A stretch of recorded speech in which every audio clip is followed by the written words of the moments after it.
Hi, I'm Melinda Austin with the Thompson Valley Players in Barriere BC, and I'm here today with Wayne Broomfield, a local artist from Barriere. And Wayne, when did you first realize that you were an artist? Oh, I think I started when I was about 8 years old. I had an uncle that used to come up to our farm. He was my great uncle, actually. He was a war artist and kind of shook up from the war a bit, so he'd come up and he'd be painting in the countryside there, barns and fields and this sort of stuff, and I'd be hanging over his shoulder saying, "Uncle Bobby, how do you do this?" And "Uncle Bobby, what color do you mix to paint a deer?" And "Uncle Bobby, what color do you do for that?" Or "How do you draw this?" And he was kind of patient, I guess, because I sure asked a lot of questions. I got started about 8. About 8? Could you tell us some more about your work? Like, what type of artistry do you do? I have a background in graphic arts and design, computer graphics. I worked in a couple of design studios in Montreal and Toronto, but I never could get rid of my rural roots, so I would always come back to painting Canadian landscapes. And I knew probably from day one that that's what I wanted to do, was to do landscapes. And that's your inspiration? Is just It's Canadian landscapes, yeah. Canadian landscapes. What other interests do you have outside of painting? Well, I like moving cows around once in a while on horseback. But other than that, I just like to paint. Okay, and is there any famous artists that have influenced you in any way? Well, yes. Well, I shouldn't say well, yes, but yes, there has been another artist that interests me. I like the group of 7. I'm quite inspired by Thompson's work. And I like Jackson. I met both Jackson and A.J. Casson one time back in Ontario, a long time ago.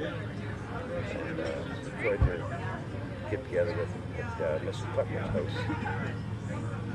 Okay, and how have you handled the business side of being an artist? Not very well. I'm still working as a house painter. Okay, so where do you see yourself in 10 years? Retired and painting. I'm going to retire this year. I'm going to retire and spend my time doing landscape painting until I get it done, and then I'm going to go into another phase of painting called the dignity of labor. And it hasn't been touched in Canada since the 1800s. Horatio Walker and Watson. One was from Hamilton, Ontario, and the other was from Doon, Ontario, from Kitchener.